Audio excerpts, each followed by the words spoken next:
Hey everybody, Stuntman Kirk here from the show. Do you need a loan or rent an apartment, but you don't have a credit score? Do you have a credit score but it's low? I'd like to tell you about an amazing free service offered by KIKOFF, KIKOFF. They build credit for free, no interest, no fee, no credit pull, no bank account or credit card required. Their customers who had no credit were able to get a 600 plus credit score in 30 days.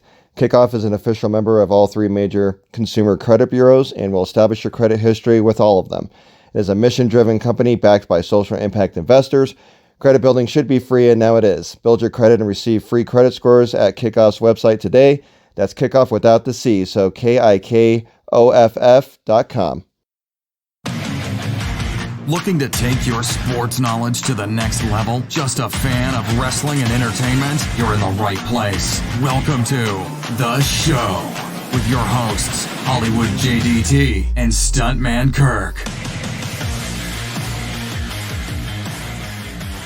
Ladies and gentlemen, welcome to a brand new episode of the show. I am Josh Todd, and I got two very special guests with us today. Ladies, would you like to introduce yourselves? Hi, guys. This is Nakia. I played Tanya on Power Rangers Zeo, Turbo, and the Turbo movie. And I'm Kat Sutherland. I played Catherine Hillard on Mighty Morphin Power Rangers, Zeo, Turbo, and the Turbo movie. So I have to say, and we had a great laugh just a few seconds ago because as our viewers know, I'm horrible with names. So letting you guys introduce yourself was truly the best way to go. Because out of the names that would have been harder, I messed up Kat on it. So that's okay, John. Don't worry about it. I know, Jake. It's cool. It's cool, Jonathan. It's not a problem. There's a story that goes with that actually would be really funny to get to at one point. But let's get into what our true topic is today, and that's you guys, and especially want to talk about your guys' brand new show on YouTube, Power Ranger Playback. How is that going for you guys, and tell us a little bit about it. Kat, you'd like to start? Oh, okay. You go first. Okay, so Power Rangers Playback. I'm going to tell you how we came up with the idea. We were in Scotland at a convention, and there were some YouTubers standing next to us, and just seeing the draw and the fandom of YouTube channels, and Kat and I have never done a project together outside of Power Rangers, and we have been sisters since we first met back in 1995 when I had my screen test with her. And so we were like, let's come up with a YouTube channel. Let's give the fans what they've been asking for. And so we kept fiddling around with different ideas, and we were like, let's watch our episodes and let people know what was happening behind the scenes, because those are questions that were asked at panels when they come to our table. And so we were like, let's just wrap it all into one bundle and come up with a YouTube channel. So that's where Power Rangers Playback came about. And It has had such an extraordinary following, and we get wonderful comments and people watching. And I don't want to talk the entire time, so go on, Kat. No, you're fine. We've had a really positive response to it. We have over almost 8,500 subscribers in just a month, so it's been pretty amazing. We are just aired our 7th episode, and we do other funny things, like we have pranks and we have silly things that we do with each other that we'd like to share and post. And it's just been such a joy to bring happiness to people, especially with everything that's going on right now. I think we all need a little distraction and a little laughter from the madness. So we are really grateful that we get to do that every week. I'm up to, I think, episode 5 now. Was watching the Rangers catastrophe. I can't say that even. Catastrophe. There we go. It's a bad day to talk for me, apparently. Just finished part 1 when you first kind of made your debut with the Power Rangers, and yes. Even watching it this morning, I'm sitting there with my 9-month-old, and she's watching, and you guys were laughing about the wig part, and kind of going back, and then some different singing parts, and every time you guys just burst out laughing about something, she's like turning to look at my phone, like fully interested. And it definitely is that happy, you can tell you two guys are having fun. We do have a lot of fun. We have belly laughs at least once a week, probably more. And that's something that's really great with our show too, is that we've had a lot of people that are not even Power Ranger fans who have reached out to us and said, I don't even watch Power Rangers, I don't watch YouTube, but I love your relationship with each other. And so that's been really nice to hear, because we do have a lot of fun together, and we love to make people happy. So that's what it's all about. That's absolutely ditto. So, Kat, I got to ask, how was it stepping into the role of the Pink Ranger in that first series? And taking, I know I had seen some quotes where you kind of had talked about it, but can you tell us a little bit about stepping into that role and coming to the U.S. with it? Yeah, I often say this a lot, that I didn't know anything about the show. I just knew I was auditioning for a American children's show. So I thought that at first that I was an addition to the show. I didn't know that I was replacing anybody, and I didn't know how popular the show was, which was probably a blessing, because I didn't really get the magnitude of the show until I went to the premiere of the first movie and saw how popular they were. And I'd already started filming and everything. So I definitely felt like I had big shoes to fill. The Pink Ranger, Kimberly was very popular. So I think they did a really good job about making me and our characters very different. I really liked the way that they brought me into the show as an evil character, kind of like what they did with Tommy. But it did feel like a lot of pressure once I realized, what was going on. Because they basically told me, if the fans don't accept you, we're shipping you back to convict land. That's awful. That is awful. I don't like that. It's a lot of pressure. It's a lot of pressure. But, Kat and Kimberly were very, very different characters. So I think that was helpful for me. And, I had an accent that was intriguing, I guess, to people. So that helped. And, but, to this day, there's definitely a Kat Kimberly battle. Team Kat, Team Kimberly battle that goes on, which is silly. I mean, anyway, it's all good. And we would say that, and just to piggyback on what she's saying, when she's talking about the battle, it's not between her and Amy Jo. No. It's the fans. It's the fans that, had a problem accepting her character and the relationship that ended up, becoming between her and Tommy. But her and Amy Jo are friends, and they get along well. So it has nothing to do with that. But, I had never seen Kat's first episode. So I never saw her as a cat or an evil character. And, so I see why. Well, I think fans need to understand that this is a television show. It's not, we're not the actual characters. If they were to meet Kat, they would know what a wonderful person and loving person she is. Her character, she came in evil. She was trying to steal Tommy in the first episode, and I think people haven't let go of that she is a character. She's not really trying to steal Tommy, but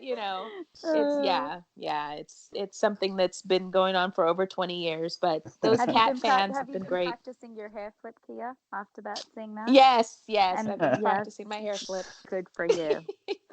So I was just listening to that on our drive back, and we running to go to the hardware store to go fix some stuff and come back with my stepson was like, he looks over at the phone, had it playing in the car to kind of hear some of it. And he looks and he's like, why are they talking about hair flips? and it was right at the scene where you guys mentioned that JDF could probably do a hair flip for you guys.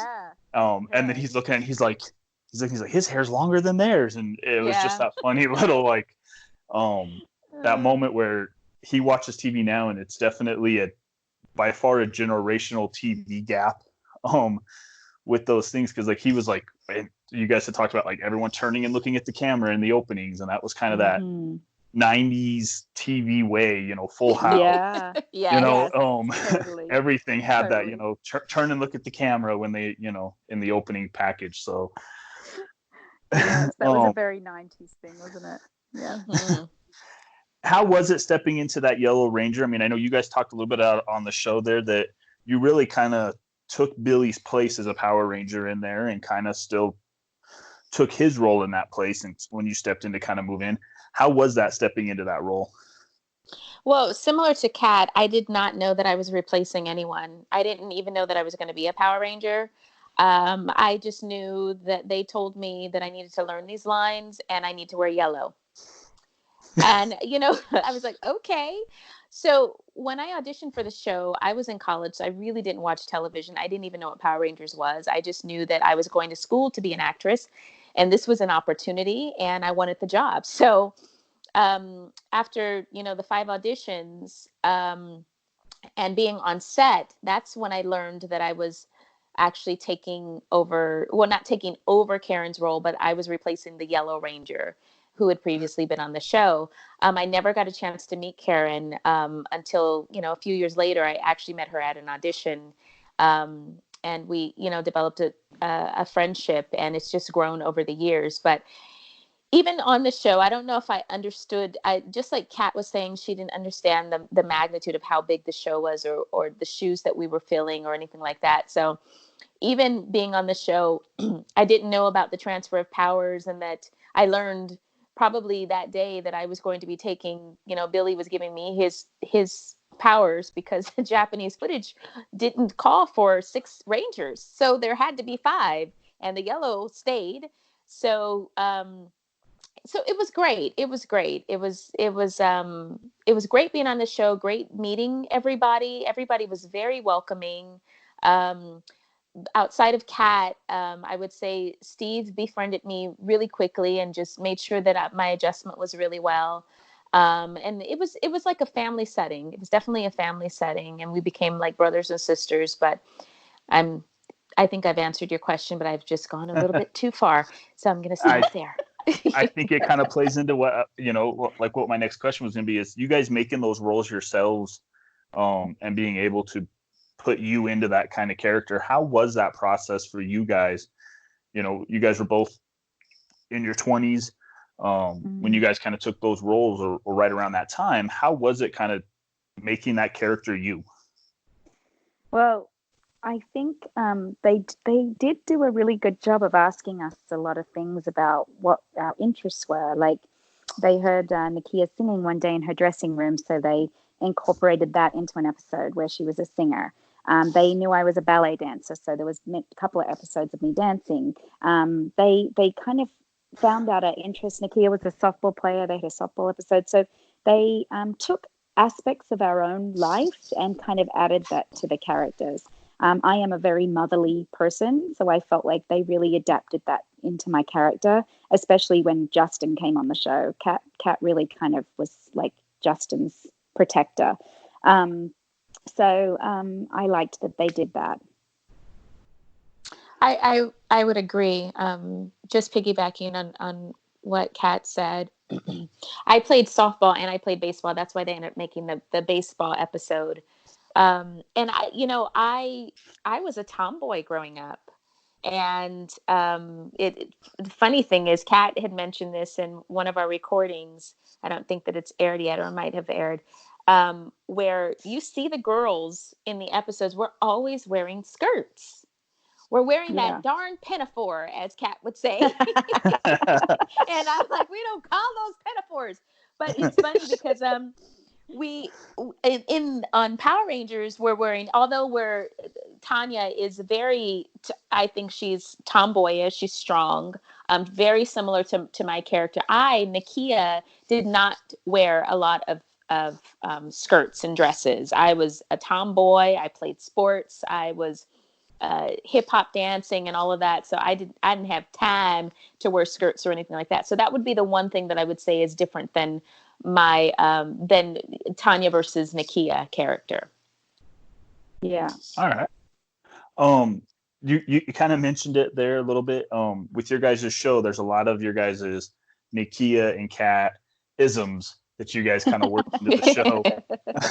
How has that kind of is that stuff that you guys planned in advance, or is it just kind of that just kind of came up when the show started? Nakia has so many words that she creates. And I know her for 26 years, so I know what all of them mean, but nobody else does. when she was doing, like, when we were watching back what we filmed, I'm like, that's a Nakia-ism. And I'm like, we've got to put Nakia-isms on on the show. And she's like, yes. So what I love about it is that she writes, like, if she says a shavizzle or whatever, and then she'll write, a person that is, like, she'll write it in very elegant grammar, like, a person that does not like to be. So we've had so much fun with that. And then the catology stuff is she teases me because I always have, like, these very dictionary-like versions of things, like the way I explain things. So she's like, catology, that's what it is. So we just came up with it, and it's actually been really funny just to play around with it. So... But you know, I have to throw my son out there as well, because my son has actually been the editor of the videos. Yes, and shout out to Nye. Yeah, to Nye. And yesterday he celebrated his 17th birthday. We celebrated his 17th birthday. I know. Dear God, help us. Oh my God. But he'll even fine tune the Nakia-isms and the catologies even better than what I've written. And I find myself cracking up. Like, he has so much fun coming up with new things. Just like this last one that, gosh, what was it? It was was it a Nakia-ism? And it said loading. It was like, oh, you have to see it. Just look at the last episode. It was episode 7. He came up with, as if the computer was loading a dictionary term for it. It was so funny. I just was dying laughing. But yeah. So no, they were not planned. Actually, none of this, to be perfectly honest, none of this was planned. We literally were like, we're gonna watch the episode, and whatever happens. Yep. And that's exactly what happened. We don't plan and say, okay, we're going to laugh right here. We're going to hold our belly at this time. We're going to do it. Nope. It's organic. Spontaneous. Literally. That wig episode that we did, we were not expecting that to happen. And we honestly probably laughed for 15 minutes. We cut it down for the episode, but we couldn't stop. We just could not stop laughing. It was so awesome. Such a kick out of it. Yeah, just thinking about it, right? It's funny. Yes. Oh man. The show with your hosts Hollywood JDT and Stuntman Kirk. We'll be right back. Hey guys, Josh here. Check out this brand new podcast putting a humorous twist on the spooky, paranormal, and the unexpected phenomenons in the world. Check them out, guys. They have a Facebook group. You can follow them on Facebook and Twitter at Podcast PRBY, and on Instagram at PRBY Podcast. Best MLS Player, ESPY Award winner Justin Cardenas, and Arnold Strongman Classic champion Geraldo Renegada bring you a People's Choice Podcast nominee. Dive deep into a flawless and scholarly show where Justin and Geraldo conversate about subjects no one dares to dispute. Just messing with y'all. It's actually a podcast about two dudes who hope that anyone, anywhere, can take their viewpoints as comedy. Check them out, guys, on Spotify, Google Play, Apple Podcasts. You can also check them out, guys, on Twitter and Instagram at Uncensored Pod _. That's Uncensored Pod _. ManageUp is a weekly podcast helping you stand your ground, get your point across and all without being rude. Her desire is to help people stay sane while stop letting people run them over using 4 steps. Each week, the host, Van Treese Chestnut, approaches and explores topics related to your pain points using 4 steps to help you better communicate your needs and manage other people's expectations when interacting with you. Check them out, guys. ManageUp on Anchor, Spotify, Google Podcast, and Apple Podcast. Back to the show. Here's your hosts, Hollywood JDT and Stuntman Kirk. You know, talking about kind of some of those favorite parts from your guys' show now, had met or got the opportunity to kind of hear JDF at Colorado Springs Comic-Con a couple years ago at one of his panels talk about being kind of the prankster of the show a lot of times and trying to teach some of you guys different pranks in that. What is some of your guys' favorite and funniest kind of moments from that franchise and working with everyone you work with? You know, we spent a lot of days filming, a lot of a lot of hours together. So you have to find little moments of fun in there. And so there was a lot of, we had a lot of laughter and a lot of funny little things that happened, where you mess up your lines and everyone's teasing you and laughing at you. Zio played a lot of our bloopers, which was always fun. And we actually started to really get into that towards the end of the season. But for me, one of the funniest moments was I was on set and I came back to my dressing room and it was completely empty, like no furniture in there at all. And I'm like, what the heck? And so everybody was in on the joke except me. And then I go back to set and I come back and now all of Paul Schreier and Jason Narvi, who played Bulk and Skull, all of their furniture was in my room. I couldn't even open the door, barely open the door. And they thought they were so funny. They were just getting such a laugh out of the whole thing.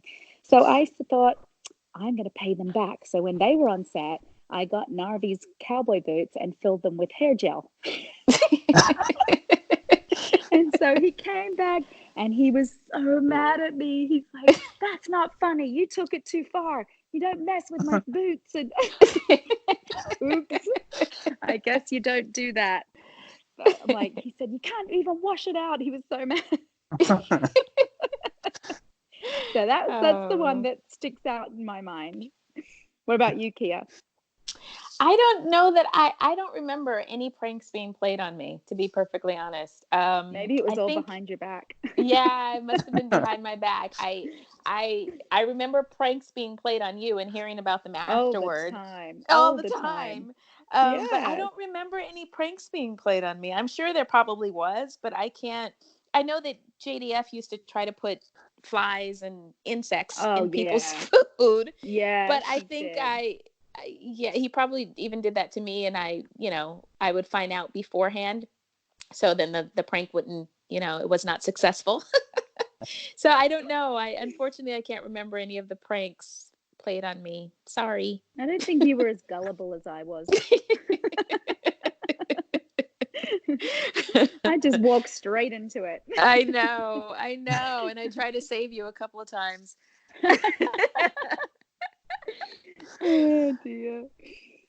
I do think one of the best things about your guys' show is your guys' relationship. I mean, even just kind of listening to you two interact and just, I have to imagine you two probably obviously are, being best friends and that, just having that relationship of being able to laugh all the time with each other has to make things a great friendship overall. Yes. We really connected very quickly. And I think when we were the only two girls, we just kind of stuck together and took care of each other that way. But Nakia didn't think that we were going to keep in touch just to throw her under the bus. She thought that and I stalked her. Like, you're not getting rid of me that easily. No, I'm just kidding. But we've had a lot of, we've watched each other. I was one of the first people she told when she was pregnant with her son. I was in her wedding. She would have been in my wedding, but she was pregnant with her second son. We've watched each other's raise our children. We've been a part of so many phases of each other's lives, and when you share that kind of a relationship with someone, it's very special. It's a very special thing. We're really more like family than we are friends at this point. Yeah, no, I agree. We both even married men from New Jersey. Yes. It's ironic. We're 3 days apart, born the same year. Yeah. Wow. So that it's crazy.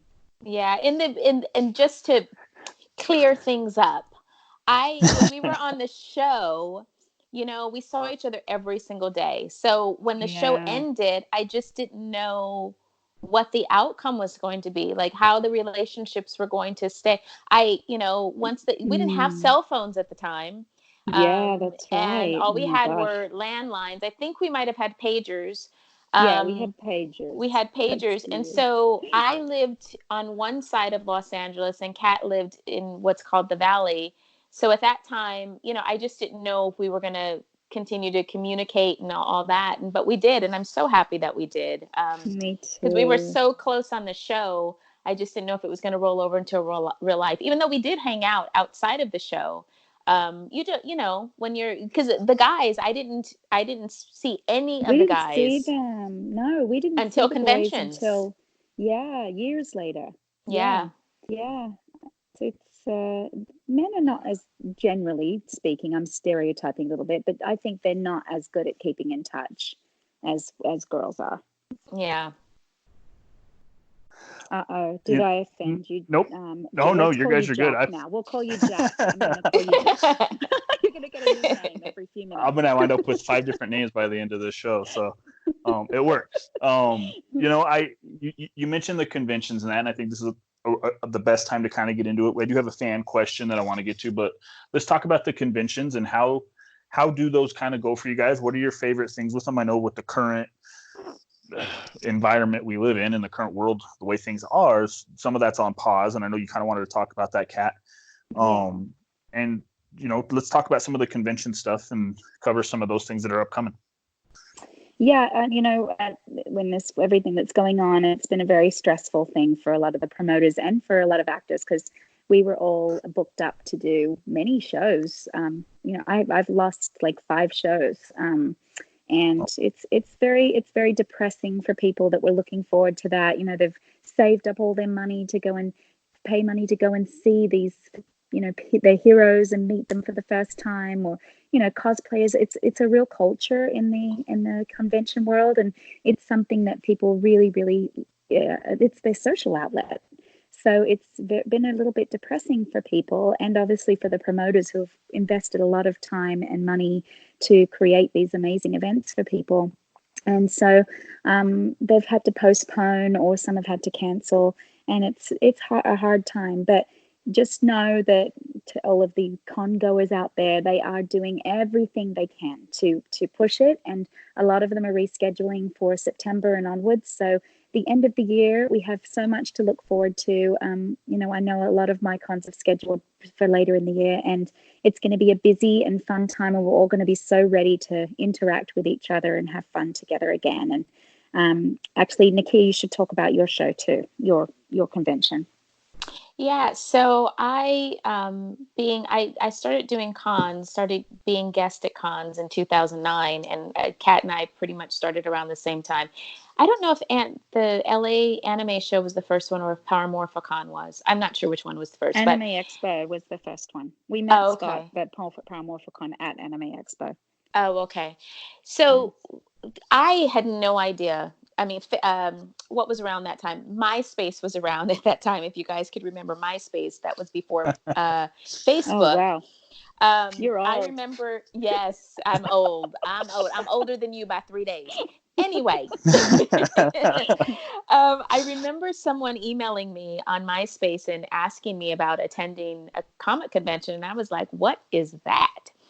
And so they kind of explained a little bit to me, and they were like, "Yeah, there's people here that are dressed up as a Yellow Ranger." And I was like, "Huh?" I had no idea what a comic convention was. So I did a convention, and I believe Kat was there, the very first convention I did, and we were just like, "Oh my gosh, people remember us. People dress up as us. Power Rangers was this much of an impact on people's lives. It was just amazing." So Comic-Cons for us start to take off, after 2009, where we end up doing, maybe an average of 12 shows a year. It built up to about 12 shows a year.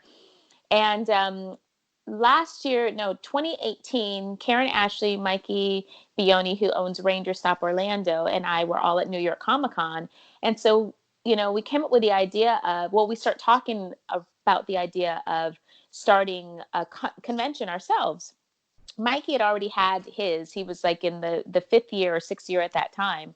And so we fiddled around with a couple of ideas and came up with Ranger Stop and Pop, which it would be focused on Power Rangers and then pop culture. So artists from various television shows from the 90s, current, and so forth. We wanted to kind of put all of that together for the fans and bring it to Atlanta, because Atlanta has some pretty big conventions. They have MomoCon, they have Dragon Con, they have Atlanta Con, but they don't have most of those cons.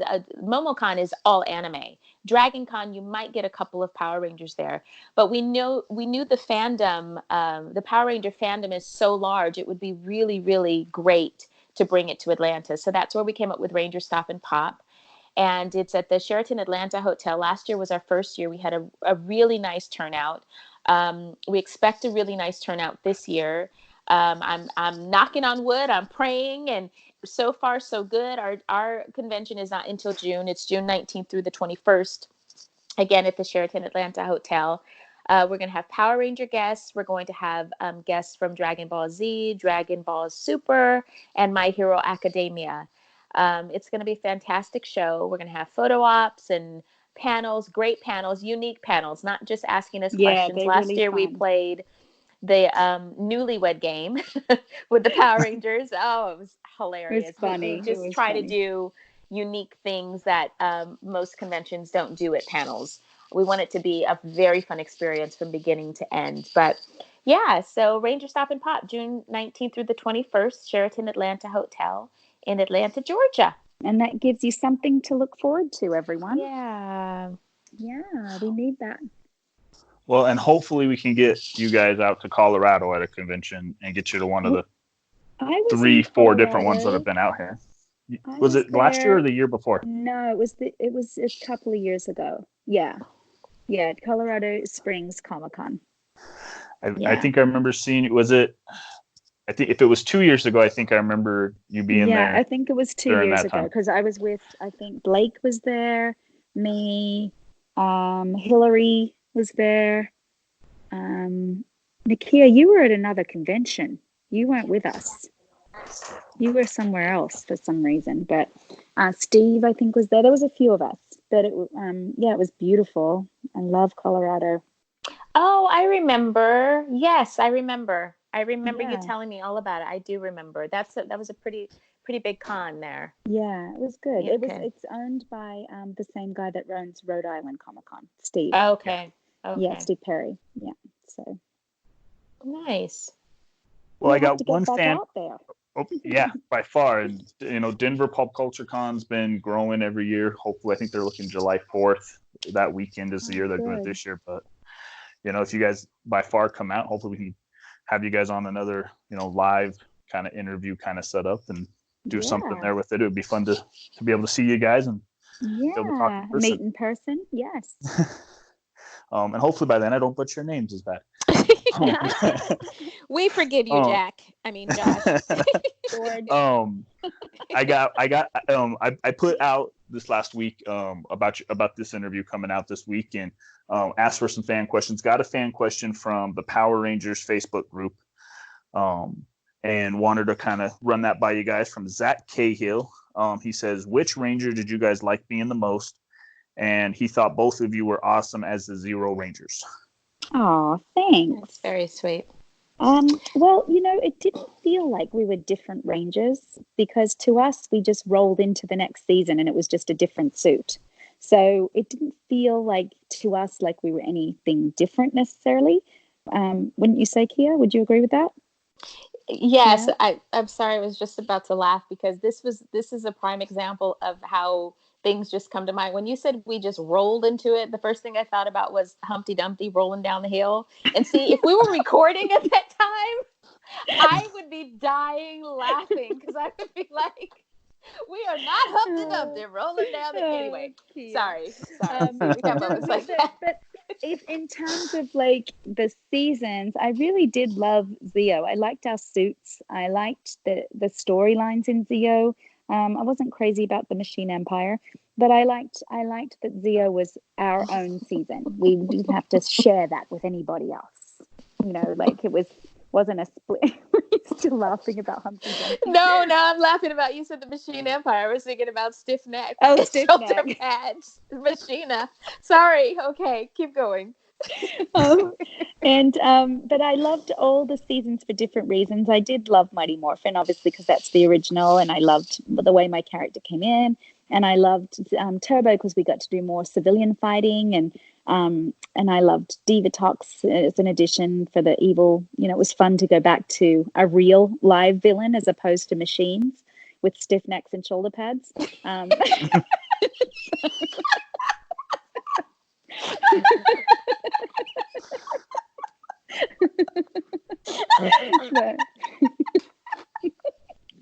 Oh gosh, she's gonna lay an egg. Oh, Kia. Oh my gosh. See, this is why you guys have to watch Power Rangers Playback, because this is what happens just out of the blue. Yeah. Okay, sorry. What about you, Kia? What was your favorite? I like them both for different reasons, and this is how I typically answer it. I like Zeo because I felt like my character had more storylines. I really loved the suits as well. I love the intricacy, the Egyptian look. I liked the design. So I liked Zeo because I felt like Tanya had more storylines. I had more episodes that focused around my character, because when we got to Turbo, I felt more like a background ranger saying, right, yes, and not very many storylines. But what I did like about Turbo was the civilian fighting. I loved the fighting. When we got a chance to fight in the movie and do a couple of our own stunts, I absolutely loved that. I loved the physicality of it all.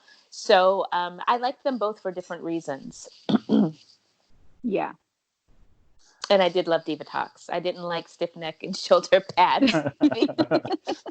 Machina. Queen Machina. In Zeo, yeah, that was those enemies were interesting. Those villains. Mm-hmm. Well, I don't want to take up any more of your guys' time. I know you guys there's a ton of stuff we could keep talking about, and I think just getting the funny stories out of all of it would probably make this the best podcast overall.